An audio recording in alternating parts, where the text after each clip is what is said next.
Hi everybody. Hi Tony. Hello. Hello. Thank you very much for joining us. I'm so happy to see you again.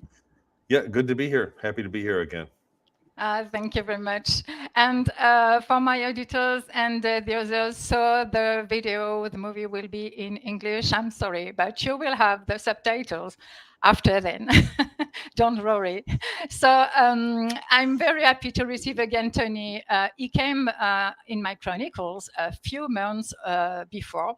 And the subject of this encounter was his book. But today, I want to speak of your book, of course, Tony. And today it's above all to discuss about the marvelous conference you had in Orlando in October. Yes. It was my wish today to see you. Sorry for the camera. So yes, it was for that I want to invite you today, and I think it was a very fantastic reunion, conference. And Tony, for instance, so the conference was in October, at the end of October, during 3 days.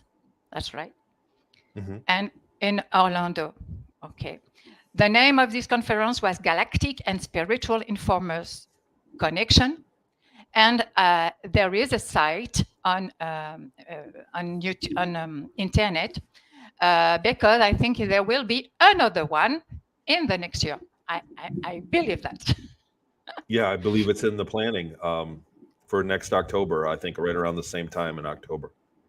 So I guess it will be okay for that, and that a lot of people will come, because I know in France, we know that a lot of people came to this conference, around 1,000, right? Mm-hmm. Yes. Yeah, around. And a lot of beautiful guests, as you, for example, Tony Rodrigues and Elena Dannon, Sherry Bird Band. We will talk about her after. Mm-hmm. Michael Sala, Laura Eisenhower, Brad Olson, the Shaman Kedza, Asha Dilliman, James Gilliland, and Jean-Charles Moyen, our French friend, Jean-Charles Moyen. Okay. Mm-hmm. So during this conference, Tony, you shared your experience, your story, all of us, all of you, I suppose. But tell me, what did you do during 3 days? Tell me all. This conference was amazing. So I've done about a dozen speaking engagements, and over the years since 2016 when I first went public, and this one was far and away more involved, more intense in the not only the information, but with the crowd and just the things that were happening. Like some of the speakers, were getting work done. So the networking that happened in between the days, and even in the days directly after the conference, there was quite a bit of networking, and new projects were born. Like some very significant projects were born from this conference. So, that's just touching on the obvious, but there were other things. There were other things behind the scenes.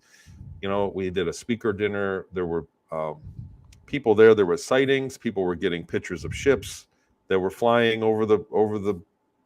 There were lights and orbs flying over the buildings at night. Yes. There were people. One of Danny, the host who put it on, Danny Henderson, who's Danny Anderson. yeah, it's an amazing woman. I just love her, and she just knocked it out of the park. But at one point, she said to the crowd, 1,000 people in the crowd, and she asked, "How many people here have experienced missing time?" So people that looked at their watch and then blinked their eyes, and then an hour went by, and they went, "What happened?" And they had missing time. And over a third, I'd say about a third of the crowd, so we're talking 300 people, raised their 300 hand. people. Wow. So raised their hand and all believed. And then there are actually, it spawned videos on YouTube afterwards talking about, and I experienced it myself a few times, as well as, guests that came to the conference that were from very far away that introduced themselves to me and were able to, there was just a lot of sharing of different things. And when all the conference, every speaking engagement I've ever been to, even when they have 50 people, are a learning experience, because the people that attend them already have a great deal of knowledge, and so it's always a great experience. But this one was just on a higher magnitude, 1,000 people, and so there was just a lot going on. I didn't have a lot of free time. I stayed at the resort. I got invited to go drive around, because Orlando is a wonderful city. There's a lot going on there, tourist-wise. Orlando, yes.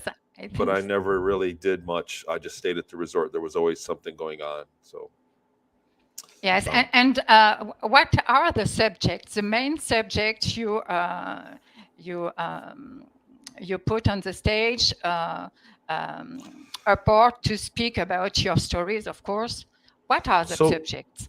So when I talked, I had done a conference about technology about a month before in San Jose, and that was a kind of a different purpose, that conference, and it was geared around pitching technology that I'd witnessed during my time that I was taken into Black programs and actually lived in space, and I witnessed advanced technology. So the idea was to present it, and that was a great conference. But this one I just kind of kept the same slides, because I had an hour. I only had an hour to talk instead of like a 90-minute presentation, which does the whole book. So I kept that slide, and then I kind of accentuated on the economics of slavery. Like, some of the space programs do still use slave labor, and because they have the technology to erase people's memories and put them back. So I did my presentation on basically the realities of that, and that we have slavery in the past that we could study and see what happens, what becomes of it, and where it's good and where it's not. And because you ask yourself why, when you've been through something tough, I think everybody has at some point, why me? And that was kind of what I did on stage in my presentation. Why me? Why do they do this? And I arrived at the conclusion that it will eventually just phase itself out. There's a certain point where it's just not feasible anymore to have slavery. And you shoot yourself in the foot with creativity and with spiritual development and with societal development. So that was what I based mine on. I went through my old slides from the month before, and then I went into the slavery. And of course, so Alex Collier, who is a legend in the community of disclosure, the ufology. That was his final. It was the first one in the community to make disclosure. That's right. Well, I don't know about exactly the first, but he was one of the very early ones. He was in 91 or 94, somewhere in there, like when he came out with his information. And here we are 20, 30 years later, and it's lining up with other people that are coming forward from different angles. So Alex was very ahead of his time, and really kind of blazed the way, created the path for the rest of us to go. But it was his final speaking engagement. He'll do live things on the over the internet, but he won't do any more traveling speaking engagements. So at the end of my presentation, I made sure to give him some, to honor him a little. He's a hero of mine. I've always kind of had, he's always been a hero to me. And so I was sure to give him a little tribute, and that was great. It was just wonderful to be on stage with him and just to hang out with Alex. He's an amazing man. A very moved moment, I think. No, yeah, isn't it? Was for me. Yeah. Yes. I saw in a few interviews about Elena, about you and Alex Collier, and on YouTube, I saw a few videos, and I saw that this conference, as you said, it was a very moved moment, because it was not only a conference, it was the join of a family. In That's right. fact, All the speakers there, it was like we met family again. And we've, it was the first time that I met Elena Denon in person, and the first time that I met Jean-Charles Moyen in person. And we instantly were like family. Like, we all still talk to each other. We're still working on projects together. I was able to spend an afternoon with Elena, the day before we did her sound check, and I was kind of in the area, and her and I sat and talked, and she absolutely knew things that nobody could have known about what I'd went through. She knew things that I've never spoken about, and she just ran like nothing. So she's absolutely legitimate to me, and I was absolutely, charmed by her. She's an amazing, amazing woman. She's very articulate, very brilliant, and very beautiful woman. And I'm very happy to call her a friend. And then Jean-Charles Moyen, who apparently I've known before. We found out after because we met each other in this format, like on a conference call, and felt familiar. And when you meet somebody in person, you get to feel their energy too. If you're empathic at all, it's like it's a different thing. You can feel somebody. Yes, and a big moment, a big energies with aura and near. It's a very. I think it's a strange moment, a strange feeling. Oh yeah, absolutely. Well, what I realized was that towards the final days, Jean-Charles, we were sitting over dinner and he was talking about things, and there were instances. So I don't know if you're familiar with his story, but he actually had the ability to project and travel, to teleport. And when he was a young boy, and actually has substantial proof behind it. But there was an instance where he visited me back then before I had even went. So there was a lot of implications, a lot of intertwining in our lives that we didn't discover until this conference. And so it was a life-changing experience for me. Yes, and even if you talk by YouTube like that, it's not the same thing when you are near the person. That's right. Wow. I would say wow, like that. And it's like a beautiful moment. And effectively, Elena Denon is a representation of the feminine galactic woman, because she is a contactee with Tor Ann from the Galactic Federation of Worlds. And they choose a beautiful person because she is artful, like you. Because if you are here today, you, Jean-Charles, Elena, and others, Alex, is that because you have a big art to share all that. A big art. I absolutely support Elena and the Galactic Federation of Worlds narrative. There were a lot of things that happened during the course of that weekend that supported all of that, and it was eye-opening to me. So I've always been on the mission to disclose, I think, what I went through and what I personally saw. It is important to know, and then other people that have coming. It's weird. It's not, I don't want to say weird, but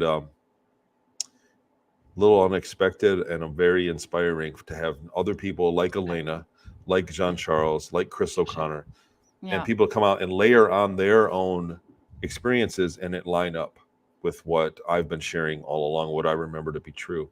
So to keep getting layers and layers of things that support the evidence, it's like, it's only a matter of time until it breaks through to the mainstream and we get some form of disclosure. I believe that we're seeing the world get ready for it in leaps and bounds right now. And it is the only one first conference of ufology in Orlando with such guest. Mm-hmm. Was presently occurred. The first one. So Elena's got a big following, and it was her first speaking engagement live, which she did a wonderful job. And Jean Charles, I think it was his first live engagement too. And you know what was the holdup was travel mandates. So they were all waiting for the traveling to be a little bit easier to do to come because they're for international guests. And because the circuit for this kind of subject matter is basically in America, and I think Australia has quite a bit of ufology, but basically it's in the United States is where these conferences are held for the most part. And so for them to come, it was hard. It was hard. I believe that there was a obstacle to traveling internationally because of the pandemic recently. So once that started to lift, we're starting to get them as speakers, and I can't wait to have them back and see other things. So the other thing was after this conference, I got invited to a slew of conferences for 2023. So I'll be on the road a bit, and then happy to be back in Orlando in October. And it kind of culminates in Orlando. I think Orlando's the finale of the year of conferences. So very, very big event. Yes, very, very big event, as you said. And so the subject was, first of all, your experience, your stories. So you shared with people, with the crowd, what was your experience, and then did you talk about your future projects exactly, or it is a secret? Well, not a ton, but I did touch on it. So there was security there. So because of the size of the event, there were, when you're talk when you organize an event, there's 100 people. The odds of having somebody that's abrasive are 1 in 100, 2 in 100. You know what I mean? Like that's easy to handle. So if you say 2 out of 100 people have some kind of emotional problem, or they're abrasive people, or it could cause a scene. It's small if you get 2 of them out of 100 people. But when you talk about 1,000 people, now you're talking 20 or 30 people that are abrasive. And there were people that had to get ejected at one point. There was a weapon that was discovered in security. So they hired security. And by the second day, I felt sorry for the security. And so while I was on stage, I introduced them and I thanked them. And I picked on one of the security guys, and I said, his name was Michael. And I had talked to him before, and I said, look, I'm going to talk to you while I'm on stage. Is that okay? I got his permission. He said, yeah, sure. Mm-hmm. He said, I got a thick skin. Go for it. I said, I feel sorry for you guys because you don't know any of this. And then here is Alex, a contactee with the Andromedans, talking about, karma and disclosure and what's going on. And then Elena is the emissary of the Galactic Federation of Worlds. So it went straight to the advanced. There was no real, even my story, even my presentation, I didn't really talk. I asked everybody in the beginning, how many people are familiar with my story? And most of them raised their hand. And I said, how many people read the book? And a couple hundred people.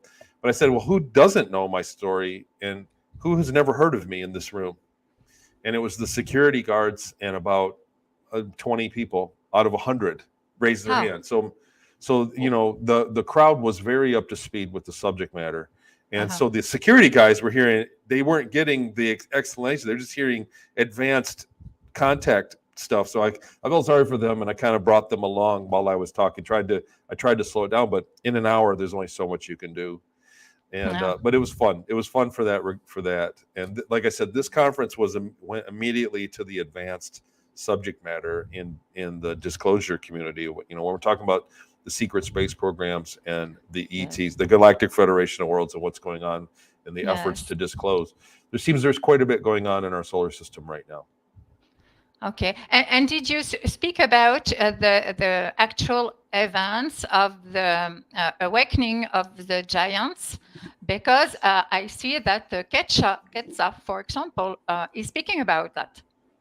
Yeah, and sorry that Quetzal Shaw was a shaman that came up, and he spoke Spanish, so he had to get translated. But over the dinner, I got to sit and have dinner with him, a speaker's dinner.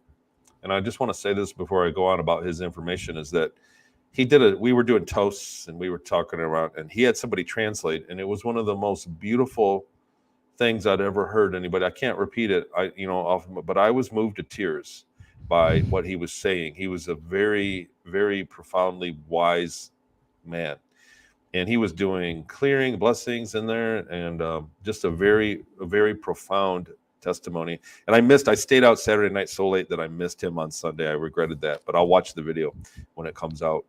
But he was a very amazing speaker, and I hope he comes back next year because he's also one of the family for sure.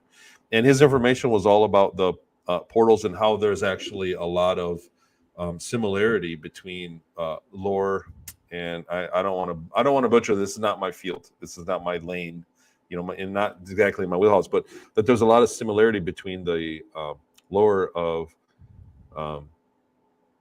Central America and South America, like the Mayans and all that. That their lore actually connects a lot to the Egyptian mythology. That there's a lot of connection there, and a lot of the same kind of spiritual beliefs. And he went on into a lot of that, and like part of his toast when he was talking about like opening portals, and they were talking about giants being reborn. Like a lot of Dr. Sala's. Dr. Michael Sala was there, and he had JP's testimony, who is a whistleblower, and he was absolutely heroic, his testimony. And so there's a lot of information that's, like I said, now that we're getting down the road, like a lot of this stuff started coming out 5-10 years ago, but now that we're getting down the road, we're really seeing them all kind of cross into one subject matter. And a lot of things are coming together. I don't know if we're going to meet giants. I would like that. I would very much like for them to be public. I don't know if that'll happen like that or not. There's a lot I don't know, so I'm a bystander on that. But it seems like there's a lot of activity going on in the name of disclosure, in the name of bringing mankind up to speed with our neighbors in the cosmos. So it seems like there's a lot of progress being made, and each speaker at this last conference had a kind of a piece of the puzzle that came to it and worked out. Yes, each people has his experience and a piece of the puzzle, of the story, of the total story. That's right. And then the disclosure will be complete. Did you think that we will have in several months, or maybe now several years, a complete disclosure to know the truth? I think that it'll come out in several waves. I think that in the beginning, like right now, we have disclosure. In reality, we already have disclosure, but the people that are eager to learn the information are rare. And so it's a small audience. So anybody that wants this information of what's going on, through Elena, through Exopolitics, and all of us, and me, and other people, through us, you can get disclosure. You can get the information of what's going on. That being said, we are not participating yet. Like I think mankind has to be brought up to speed, and I think we're seeing, like I said, leaps and bounds into that direction. Where I think both sides of the elite, the corporate elite that are kind of nefarious, and what people call the white hats, I think both sides are moving towards getting the populace ready in general. But it might be a while. I think we'll get, like they've already disclosed about the UAPs. Nobody cares. It won't reach it. It will get disclosure after disclosure over a period of time, until it reaches a critical mass and it's undeniable to everybody. But that way they'll acclimate, and the kids growing up now, it'll be a household name for them. The older crowd now that grew up with other things, they'll be brought up to speed, but they'll be in the minority by the time it's done. So disclosure realistically will roll out over a long period of time. Yeah. I think. Yes, I think so. And I will remember for my auditors and yours that here. Oh, there's my book. Yes, I've got it. I read it in English. It's not a problem for me. Sarah's Colony Cavalier is on Amazon for everybody. You can buy it. It's a very big one because it's a very big story, and there's a lot in there. Very moved one, because even I invited you several months before to talk about your story, and then when I read it, I cried because I think, but wow, what a story! What very difficult ways, very difficult childhood you had with all this story, and that you have to support and to support here in these days today, because you have two lives in one. You have all these memories, and you have to live your life today with that. So It's true. it's a little very, very strange for people, you know. It is. And it is a difficult read. So it's not an easy read. It's adult, and I experienced some very terrible things. And I think it's important. Not everybody's testimony is like mine. In fact, mine may be one of the, the more abusive ones. But I think it's important. It's an important thing for people to know, is that just the ability to travel in space doesn't necessarily translate to nobility or to a.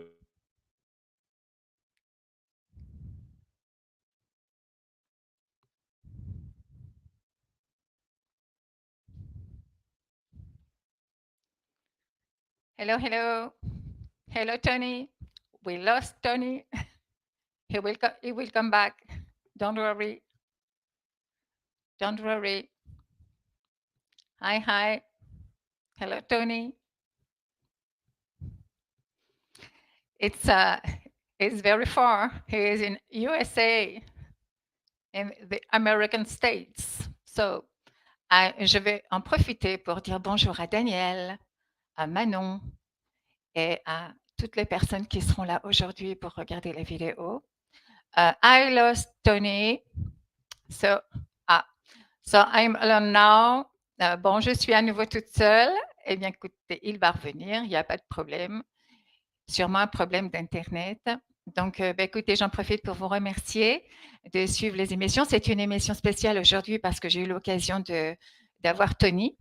Et comme ça, on peut discuter. Hop là, hey ho, let's go. I'm back. So That's better. yes, you come back. So yes, so we talk about yes, your story, and a lot of people needs to know what happened in reality with special program, right? Okay.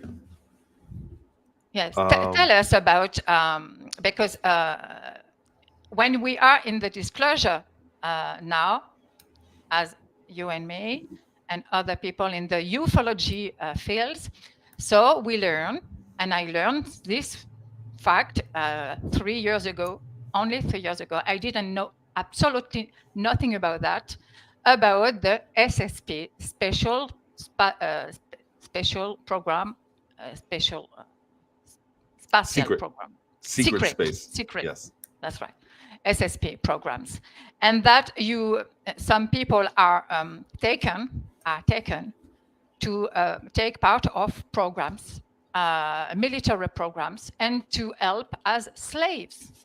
And your story was very moved because you were a slave in Mars, on the moon, on Ceres in last.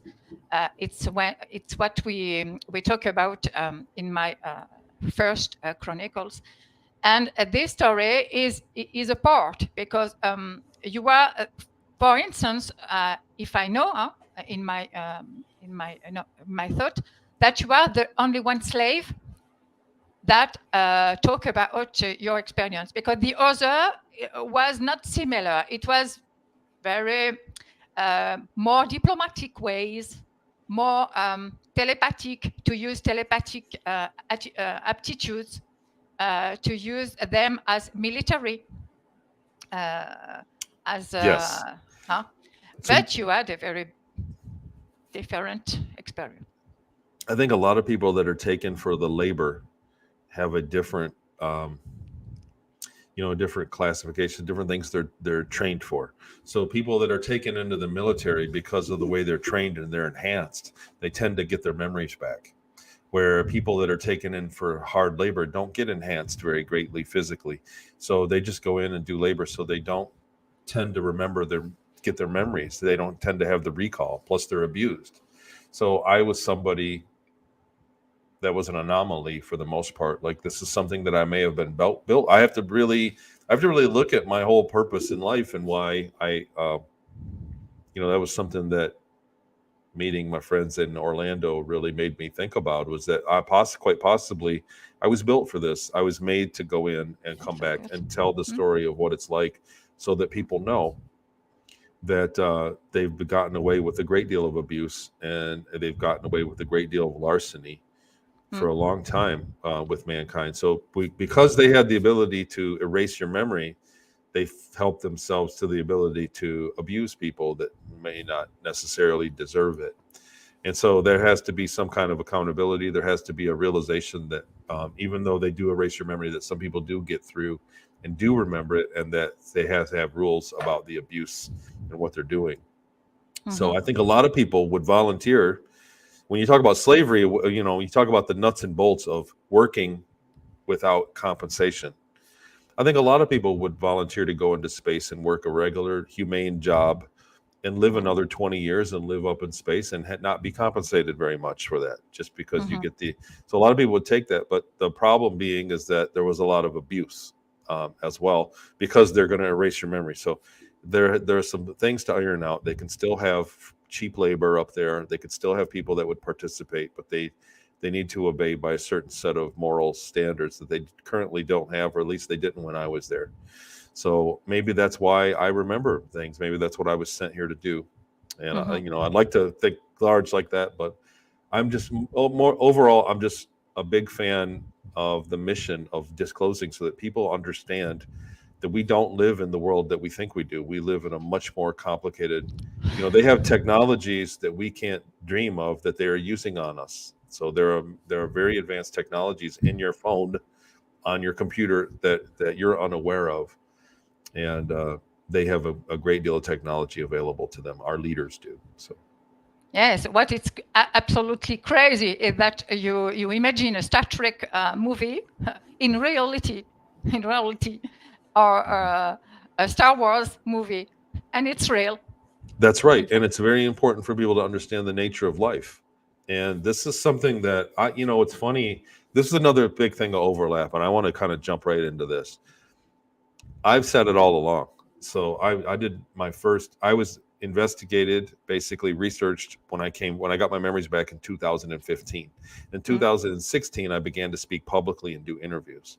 And I've said all along that we are not the top of the food chain, that there are advanced ETs that have a level of consciousness that is more advanced than us, the same level of advancement that we have over animals. So I love animals and I love my pets, but I'm more advanced than they are. I'm more aware of my surroundings and the way the world works. I'm more intelligent than my animals, and I don't have any kind of other rights beyond them. But what I'm saying is that there are other beings that are just as more advanced above us as we are than our animals. If you want to look at that, right? It's a logical thing. And so this is something this is one of the things that's been hidden from us. And we're going to have to get our head around that there are beings that are very, very advanced mentally and spiritually. So spirituality and technology basically become the same thing at a certain point.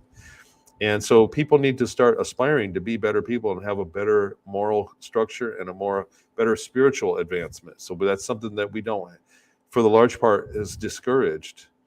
And so this is something. And then here comes, lo and behold, JP and Elena and Jean-Charles and Dr. Sala, and their work only supports that, what I've been saying since 2016, that here we have talks of other extraterrestrials, the Galactic Federation of World, people with access to advanced consciousness, advanced technology, and advanced spirituality. And then we have beings that Elena are talking about, which are getting a lot of flack from people that don't want to believe it. But we have beings that are for all purposes basically eternal, or that live very long and have the ability to communicate in more advanced ways that have I don't want to go into a ton of detail. I don't want to take their info as mine. I would just say that it just corroborates what I've been saying all along. It just supports what I've been saying. All of their information supports it. So and it's a good thing for us. It's a good thing for mankind. We need to know that these beings exist, and we need to aspire to be more like them. I mean, it just gives us goals to achieve. That's all. Yes, but I think that several years before, we can't speak about that. That's right. People don't believe in us. Don't believe in that. Now there are a lot of books, a lot of speakers like you. So it's easier today to speak about disclosure. It is. And like I said, the kids coming up, it's, we look at it in my age group, we look at it with books, and you look at the audience of videos and you go, well, we get into this many people. But in reality, the kids they have TikTok, they've got Instagram, they got all these little short clips of us that have and like I'm well known to my daughter's high school. And like they're aware of me. Like I come into they all see me. And so the kids nowadays growing up, like when the teens of today grow into adults of tomorrow, they're all going to be aware of this. The information is going to be very widespread, very household. So it's just that you and I know we want disclosure. We're ready for it. We would be just fine in a world that disclosed right now, but there's a lot of people that wouldn't be. And so disclosure has to take a little bit of time to mature. So I want to pick the apple off the tree, but we have to plant the seeds, and that's what we're doing right now. We have the seeds planted. We have a little seedling coming up of disclosure. Yes, I see the seeds are growing now. Mm-hmm. That's right. Yes, and that, as Jean-Charles said, one people in his home doesn't do nothing. But with a lot of people, we are together and we can do a lot of things together. That's right. That's the way. And it seems to me, like I said, like this conference, the size of it was, I don't want to say I wasn't expecting anything one way or another, but I've done talking engagements where I walked in the room and there were 3 people. Where I sat down to give my slide presentation, and I said, I don't need this microphone, guys. Come on and sit up here. And I'm fine with that, and then I've done other ones. They have a smaller crowd, 20, 30 people. I've done plenty of those, 50 people, 200 people. So this one had 1,000. And I said, at this rate, I told Danny, I said, next year you're going to need a bigger house to put this. You're going to need a bigger place because people are ready for this. And it's not a pie slice of the people that have come to these conferences are all walks of life, literally all walks. They're younger people, they're older people, they're people that are retired, they're married, men, women, children, all races. So there isn't only one demographic that subscribes to ufology. Everybody's ready for this information. Yes, and I think that such conference is showing something, because a lot of people have experience. In fact, that's right. They are taken by aliens. They have experience in NSP, SSP. And they don't know what happened. They recover memories, but they didn't know what it is. And then when they meet somebody like you, or they watch on YouTube a person like you saying the same thing that they believe to dream, and they say, but it's not a dream. In fact, oh, wow, what happened? I don't believe that I live this experience. Me too. And we discover that a lot of people in the world, millions of people, I think, have this experience. I did the math on the crew, like the labor that it took them when they took me into the program. And there were basically 4 of them. And then a couple more popped in, but basically for about 4 hours in a day, 4 people, ETs, worked on me. And then I was in the program for 20 years and bounced around through programs. Then they put me back. And when I did the math on the size of the base that I remember seeing and the amount, it quickly gets into, 500,000 people a month that could be taken and go through these, or yearly, and it's in the millions. It's in the million. It doesn't take a lot when you talk about them just cranking this out and having huge facilities where they can take several thousand people every 4 hours. So it's very doable. It's very profitable to have that kind of access to free labor. So when you talk about building infrastructure out into the solar systems and in nearby stars, of having labor, very talented, very skilled labor available for free, for pretty much for free, for a 4-hour investment, to have 20 years worth of labor from a human being is very valuable.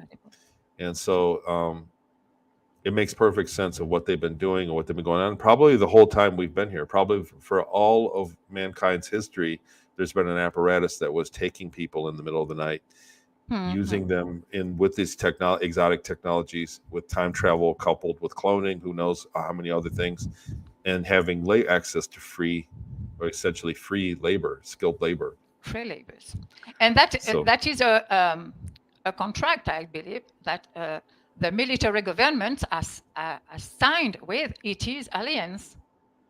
Absolutely. On In order to Earth. get technology. So that's what we had. That is our resource to trade. So the first thing you would think that a government would do when they meet an extraterrestrial spacefaring is say, what can we trade you to get some technology? How can we trade and get the ability to make one of these engines you've got, or this weapon, or whatever? And so they had us. They had a resource of us that they could trade. It's incredible to know that. It's incredible. Mhm. When I learned that when I began to see about Michael Sala and exopolitics, Mhm. and it was for me a discover, and I believe in that. So why do you think that you believe when you didn't know? And in my mind and in my heart, I think it was true. You mean for me?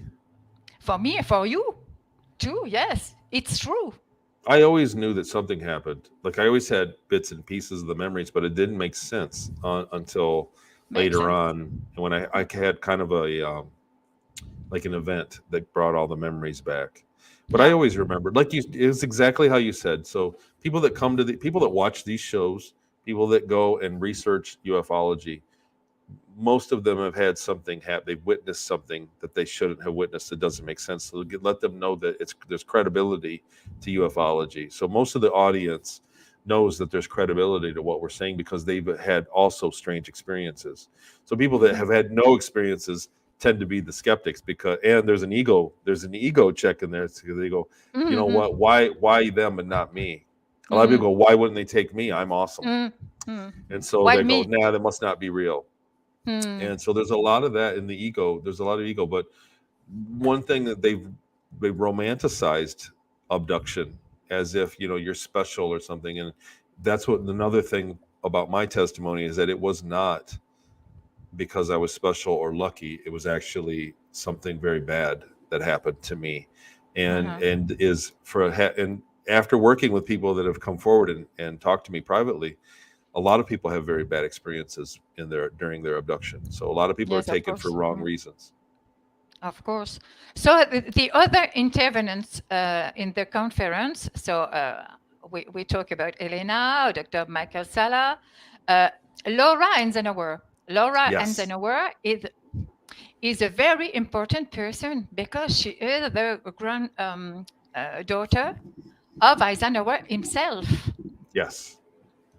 So, and then the other thing, one thing about that, I've spoken with Laura on several conferences where I've met her and spent some time with her privately. And what I learned about Laura is that she pretty much has the inner strength to not follow the crowd. She does what's right, what she feels is right at the time, regardless of what the crowd is doing. So everybody's saying, no, don't do that. And she's just got a very, very profound sense of right and wrong and justice. And I said this in the conference, that I would absolutely follow her over a cliff. I feel like she has the quality of leadership to her, and she just got a very strong sense of will and the right thing. She's got a very high morality to her. And we did a panel on I don't know if you saw this, but on the Sunday of the last day of this conference, we did a speakers panel with all the speakers, and Laura really shined. She really did. When she, of course, Elena Denon did very good. Of course, she's a phenom. And Alex Collier, it was kind of his final time speaking. So it was very tear-jerker of a moment. I felt out of place on that panel. But Laura really shined. In fact, there were a couple of times that she just absolutely devoured the microphone and melted it down, because she's got so much knowledge and about relevant things that we were talking about. And she had got to the point where she got standing ovations.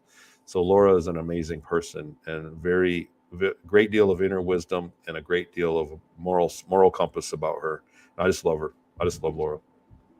Has she spoken about her grandfather, Oh yes. Eisenhower, the president? Yeah.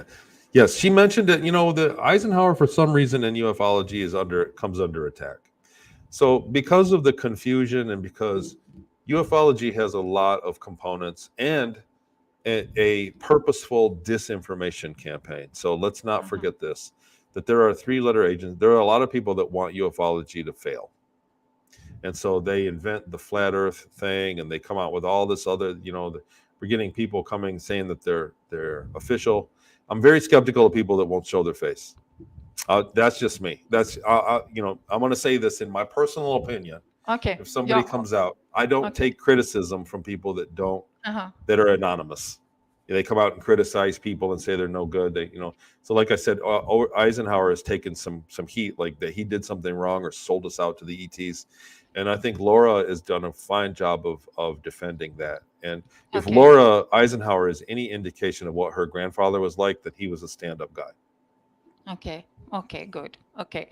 And I saw also that there is Chris O'Connor. So I didn't know him before. And Chris O'Connor is talking about disclosures since a long time. Tell me. No, Chris is relatively new on the scene with his testimony. He's been working with Dr. Sala, and his testimony has a few radical differences from other testimonies where he was taken in age advance, that he was an incarnate of an ET, and that the government knew about it at a very young age, and they went and got him at a young age, and he had spent time in space around Saturn working in diplomatic fashion, diplomatic service. So, but what he's done that really is amazing is he's been able to adapt some of the technology that he remembered. And he created something called the Deems device. So there's deemscompany.com. I see that, yes. And he had an exhibit there. He was selling Deems devices, and they had an auric field photographer that would take a picture of your aura, and then they would use the Deems device on you, and then take another picture of your aura and show the before and after. And it's on energies, for your energies. Where is my Deems device? It's around here somewhere. I've got one here. I said it's just not set. You are yours. And it works. Well, the thing is, it works. Yeah. Well, it makes a very intense, like a magnetic vortex with the way that the Deems device works. And it soothes pain. It will kill pain. It does a lot of things. It's a very amazing device. It works. So I see that the device is with zeolite. That's right. I'm not sure exactly what it's made of. I know that it's. He said that the magnetism, when you take a magnet, that the frequency of the magnetism doesn't work well with the human physiology.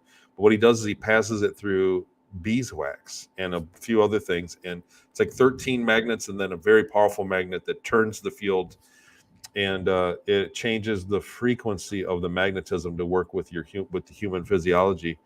And like I said, I'd hurt my hand really bad when I got one, and I held it over the pain, a very painful spot, and the pain went right away. It went away, and so much so that I slept with it in my hand. I slept with the device, and it does work. I don't understand it all myself, to be honest, but I know it has an immediate effect. Yep. Yes, energies, only energies. When you have a lot of energies on you, you can heal. Yes, of course, yourself. I believe in that. So I just knew on Chris O'Connor person, and I believe in what he said, because he has a lot of similar ideology and a lot of pictures in his head of what he saw, what he makes as experience, and what that touched me about his experience is that he has an experience as a Sasquatch ET. And that touched me because I met a Sasquatch. Yeah, I believe absolutely they are ETs. Yes. Absolutely. Absolutely. They're not a wild animal. And about what they are, etc. So I believe in that. I believe, of course, in that. So, okay. So about the conference, so in Orlando, Tony, so you shared your experiences, and then you have a big a big attachment with Sherry Durban. I Sherry, see yes. that that Sherry is presenting her project, and her project is calling the Aramis Healing Center. That's right. The Aramis Collective, yes. Let me Yes. see. I'm going to dig up the websites so I can mention it. I have it marked And here. will you do something with her about Sorry. children? I believe that you will do something with children. So, the Aramis Center is something that she has started. It's named after her daughter.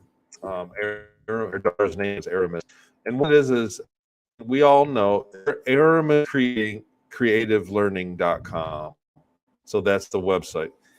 Everybody is aware. I don't know where. You're not in the United States, so I don't know what your system is like of school. But I can tell you that No. growing up here in the United States, that my parents went to a better school than I did, and I went to a better schooling system than my children did. The trend is going down. The trend Yes. of the Yes, of quality of course. education in public schools is going down, and in a matter of time, it will be worthless. So and not only that, but it seems to be a system that's really soul crushing for kids. It really stunts the growth spiritually of children and their real creativity and their real gifts. And so she's worked on a way to, a new method of learning based on several different things, where kids get to choose what they're learning. They get to learn very important things, the animal world, just not just the curriculum. And she's an amazing person, and she's very driven. So lo and behold, I was trying to pitch a project to the tech conference, and I'd mentioned it in this one that there was decision-based learning that I experienced when I was up there. When I was up there, they plugged me into an ET-based learning system where I was learning, and it was much faster and a lot easier than learning the way that we do in school. And so I wanted to adapt that and research that. So I've got a project going now. We're working on it. We're in the planning stages of the software of adapting what I remember from what I learned to make a new learning system. And we're finding that there's actually quite a bit of other similar projects going on simultaneously. So learning is going to get a revamp. And then with her, as the funding goes and as things begin, I'll be working very closely with the Aramis Center down in Florida and helping her get that underway, because it's an amazing thing. And when you think about learning, when you think about in terms of generations, so let's say we have a problem right now with corrupt, and I'm just being metaphorically, right? Just hypothetically saying, let's say we have a systemic problem with corrupt government officials all the time. The fix is to spot them when they're kids and teach them the pitfalls of corruption. The fix is to teach the children to be better politicians when they grow up, not to fix our politicians that already have. The fix is not to change what's going on right now that's already in power. The fix is to change what's going to be in power. And that's the kids, and that's our learning system. And if we can fix that and teach the kids to grow up and desire to run the world that we all want and need, that's the fix. So it's a very, very important thing when we're talking about the subject matter of learning. And so Sherry's totally on track. She's hit a bullseye with her concept, and we're all trying to work together. And I think that's one very important thing that needs to take on. The reason I want to say is the Aramis. So right now she's in a funding thing where we do have funding, but I would invite anybody that's watching to go on there. She has a donation page, and if you can donate any little bit to keep that running until the first centers get up and running, there's donations. It's on AramisCreativelearning.com, and I can't get it in the chat with you, but I'll share that with you. I don't know how to post on in here. That I would love to say hi to everybody in the chat. Bonjour, bonjour Bonjour. to everyone in the chat. I see it's So all French. So can you say bonjour to Daniel, to Céline, to Pascal, to Olivier, to be there, yes, and to hear a little. They will wait for the translation after, I think. Yes, so a lot of beautiful people, deep heart people, to share about their experience and their disclosure. And as you say, the learning of our children is the most important now, and it's the beginning of the new world, of the new earth, because we It's are the here fix. to, yes, we are here to learn them what is true. That's right, and it's just a very powerful thing. And as I've been working on the learning system, I've realized it just dawns on me how incredibly powerful it is to program what's going to be learned into young minds. And I think it's been diluted. I think politics have come into play, and I think frankly they've weaponized it against us to keep people in the dark about many things. A lot of useful things are not there, and school is not what it should be. And it's a golden opportunity to make the world a better place. So Sherry Divban is just absolutely on fire with that, with her concept and what's going on with Aramis. Yes, I'm very sure that they are very open now. The children, they know that the system is not good. They are not open with it. Yeah, I think kids figure it out very young that Yes, school is not what they think it is. Yeah, I know. No, mine, for example, she is 20, and she doesn't want to continue the studies because she knows that she is not helpful for her, for her background and for her future. The future is not that. It's not to be in a case, in a box. She doesn't want to be in a box, as we learned, and now we are out of the box. So I'm happy to that. it's true. And then not only that, but the school has changed. The curriculum has changed, but not at the rate that the intake of information that kids have nowadays has. It hasn't kept up. Children can outlearn school with more relevant things immediately, much faster than school is teaching them right now. And so, Tony, let us speak a little bit about your recall courses, because I know that a lot of people needs that, exactly, because the recall courses is a way to remember what they can't memorize. That's right. So the typical contact with any ET experience is to have your memories blocked. So I believe that they have very local, very easy technology that when you walk up to an ET, if you were to meet an ET that was a human from another planet, I believe that they have technology on them that can block your memory from that time. So you would remember meeting them. Hello, how's it going? When they walked away, you go, what happened? And would create missing time. So missing time is a common denominator, a lot of contact. So people over time begin to remember details if they have contact. So they have contact, they remember the original contact, and then all of a sudden they wake up a couple hours later and go, what happened? I'm fuzzy, I don't know. And they want to remember more. That something they begin to remember little bits. And everybody goes straight to the hypnotic regression. So it's very effective, hypnotic regression, but not all hypnotic regression is the same quality. So some people, it's like I always say it's just like getting a tattoo. So you can get a photorealistic, a very beautiful artist that makes a tattoo, or you can get one that doesn't look good at all by the quality of the artist. And hypno regression is like that. So my memory course is something that I think works before you get a regression, that you would take that course, and there are exercises and it does work. It does work. If you have hidden memories, and it doesn't have to be ET contact, it can just be long-term memories you want to remember, that the technique works for getting memories back.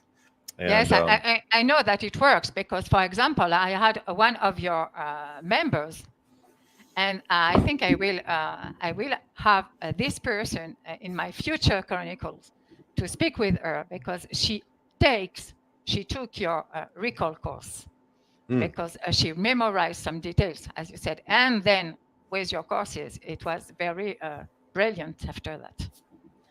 Yeah, So- it works. It's basically so- an exercise. It was something that, with my memories, there were things that I knew that I had to remember that I didn't, and I worked on it, and I kind of came up with an exercise that helped get them back, and it worked. And so many people wanted it that I added it on a course and just put it for sale, so that way I didn't have to, because I was dropping the ball. And people kept contacting me, and it's like, I'm busy. I can't just sit with everybody and work Not for of an course. hour one-on-one over and over again. So Of that's course. why it's in the course form. So I'm working hard on the second book.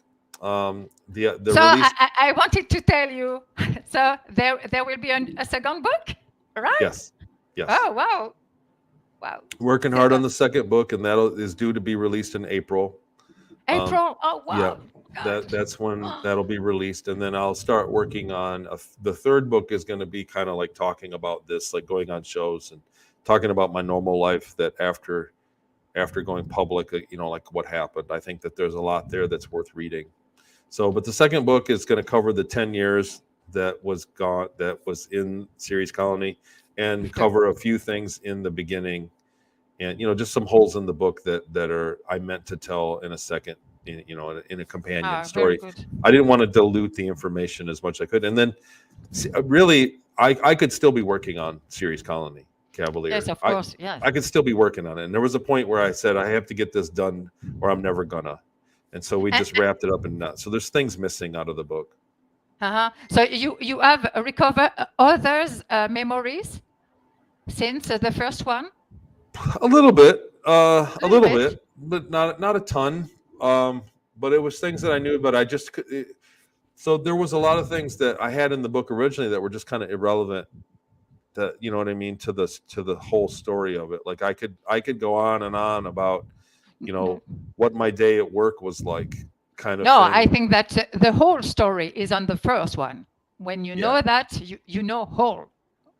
Right. Well, exactly. So it's linear. It starts and then it ends. And there were some other things that there were, in 20 years, there's no way you can tell it all so quick. There were times when I told the story, but I was just quick about it, just so I could get on with it and make sure it was done. And because it was more important to be done in the way that it is now than for it to be hyper detailed.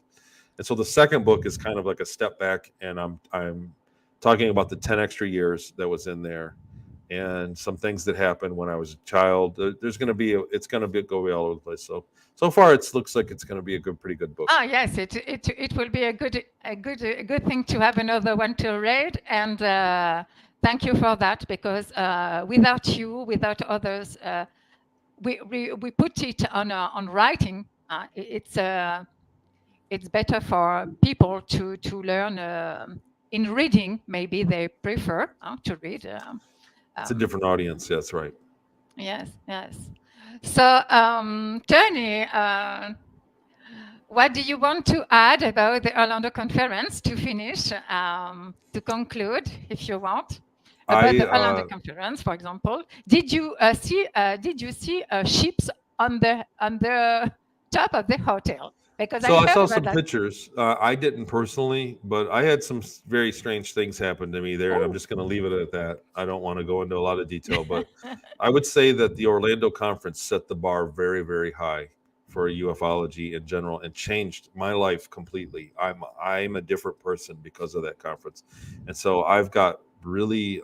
I'm very excited to go next year and have another one in October of next year. And I would say anybody that's called to come out and support these conferences, any of them, it's very important. This is the grassroots. How do I help? How do I disclose? We want disclosure. We want to know about extraterrestrial life. What do I do about it? This is what you do. You come out and support these conferences. And I'm sorry that there's a financial burden to it, but that's the world we live in. You've got to pay the bills. And but these conferences are keeping people, and actually the engine that's driving the disclosure right now. That's the engine behind the information getting out, is these conferences. And so just spread the word, tell people about the books, tell people about things, and come out. And like I said, the next year's Orlando conference, the bar is set very high. So I expect great things. And, we'll see. I don't know what the cast of characters. Danny is proved herself to be very, very adequate at organizing these things. The whole crew, the people, the staff, they were all very professional and really knew what they were doing. So the Orlando conference was one of a kind. Yes, yes. I suppose it's very hard to organize all that. And Danny Anderson was a very professional one, I think. I saw some interviews, and we are grateful. So for conclude, we are grateful, Tony, that you are here, that you are existing, that other with you in that conference will begin to a disclosure in USA, but for the world, the entire world, in fact, because we are in France and we learned when we heard about that, we saw the interviews about the Orlando conference. So we are now in the beginning of the path of the knowing of the truth, and we are grateful of you for making all that for us and for helping people each day you make with your recall course, with your books. And thank you very much, Tony, for coming here today. Again, thank you for coming, because it's a pleasure to see you again. Yeah, so wonderful to talk to you again, Tricia. Yes, and I hope to see you for the next book, of course. Yes. And the first one, I read it. So I will read the second one, of course. Of course. Seriously, it's very moved one. I cried. But no, it's not the time to cry. It's the time to go on the battle. It's history. It's a reference point of history is what it is. It's not out there so that I can have people feel sorry for me. The idea is that we need to understand the history behind this and what's going on. So it's very important to know moving forward. So let's continue. Nice continuation, Tony, for that. Continue to make your job the best job you do in your work, in your life. Thank you very much, and thank you for coming. And we send you all my love and light. And take good Christmas holidays. Okay, you too. Okay, thank you very Thanks, much. everybody. Bye, Tony. See you. Ciao. Thank you very much. Big love and hugs. Big hugs, Tony. Ciao. Bye.